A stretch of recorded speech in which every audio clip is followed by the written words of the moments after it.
Assalamualaikum warahmatullahi wabarakatuh. Nama saya Muhammad Farhan Sunandika. Saya dari Teknik Mesin 2018, Fakultas Teknik Universitas Sultan Ageng Tirtayasa. Kali ini saya sedikit menjelaskan tentang misalignment. Dan yang pertama itu, misalignment itu adalah ketidaklurusan yang terjadi antara kedua buah poros atau keadaan di mana dua sumbu poros lurus antara poros penggerak dan yang digerakkan mengalami ketidaksejajaran.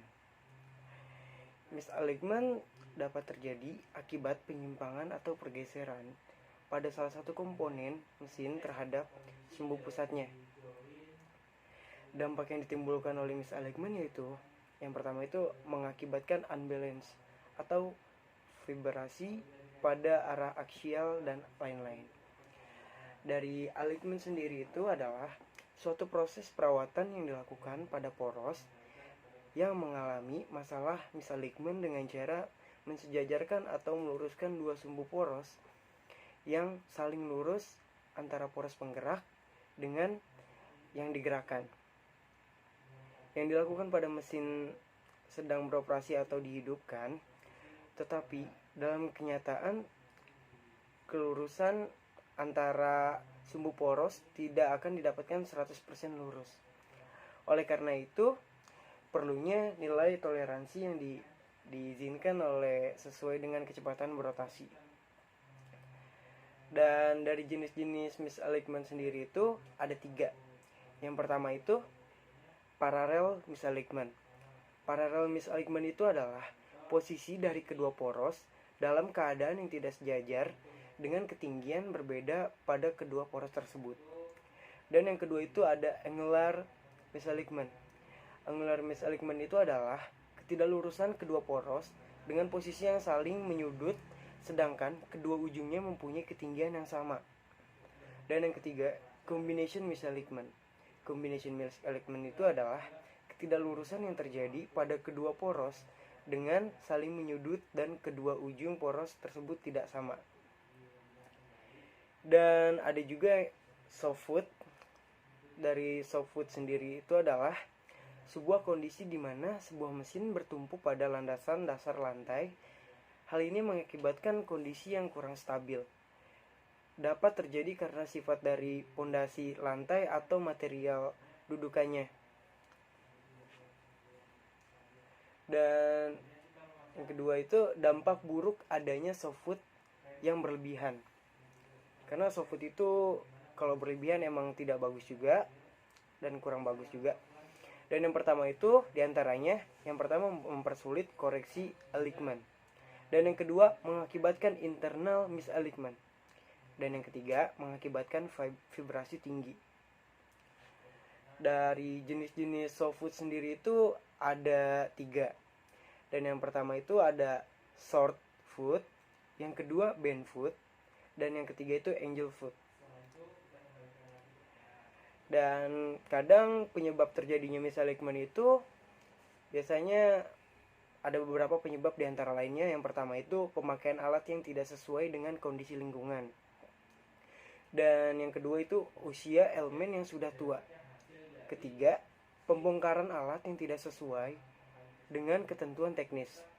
Dan yang keempat, penggunaan alat yang tidak sesuai dengan konsep perancangannya.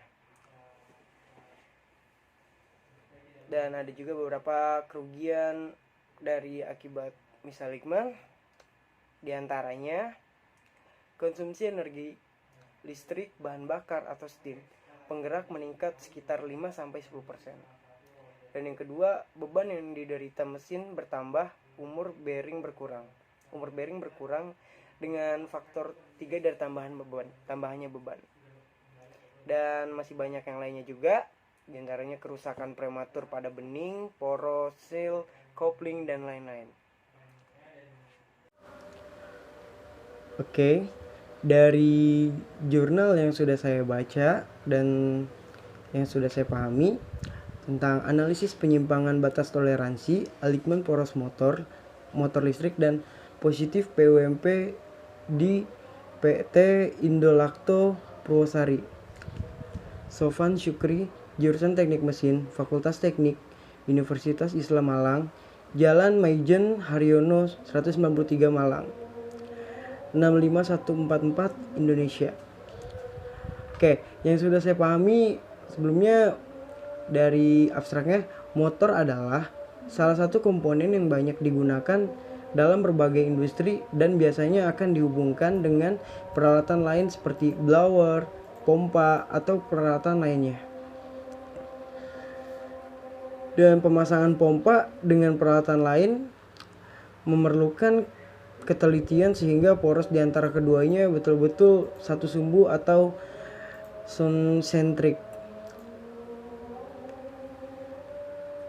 Hal ini biasanya dilakukan itu untuk mengurangi getaran yang akan ditimbulkan sehingga mengurangi kemampuan kerja motor dan juga akan berakibat tingginya menyumbuhkan dua poros atau mengatur dua poros satu sumbu dengan sistem dial indikator.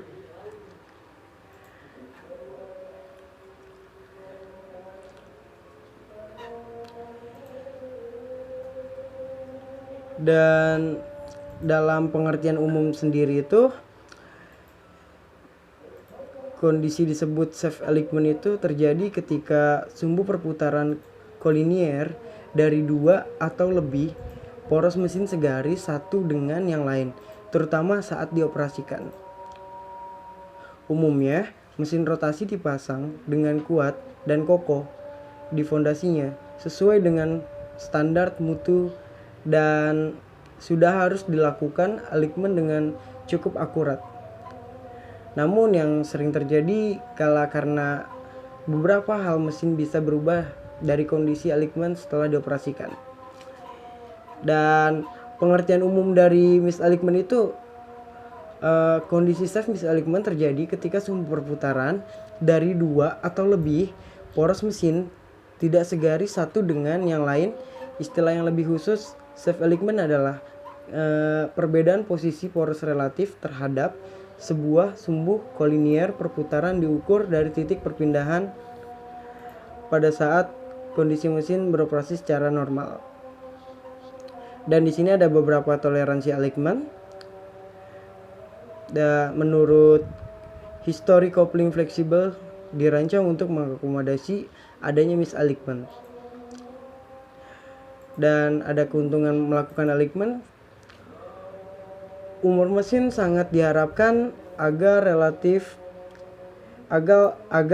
reliable atau handal ya, atau bisa dibilang handal dan dapat dioperasikan selama mungkin tanpa kerusakan.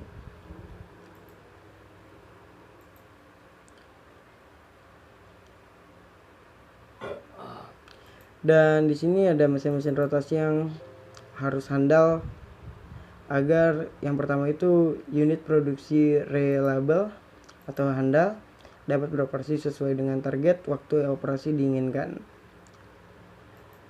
Ini salah satunya. Dan kerugian mesin tidak di alignment. Biasanya kerusakan mesin rotasi disebabkan oleh misalignment. Hal ini tentu saja sangat merugikan sedangkan sebab utama misalignment lebih banyak disebabkan oleh faktor manusia antara lain karena tidak tahu tapi belum bisa mengerjakan, tahu dan bisa mengerjakan tapi malas melakukan. Kerugian misalignment itu ada yang pertama itu konsumsi energi atau listrik, bahan bakar, steam, penggerak meningkat 5-10%.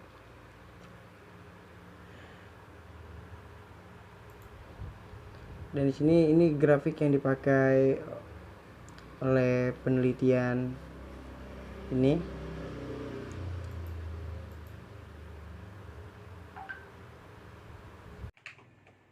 Sekian dari saya izin pamit. Saya Muhammad Farhan Sunandika, saya izin pamit. Wassalamualaikum warahmatullahi wabarakatuh.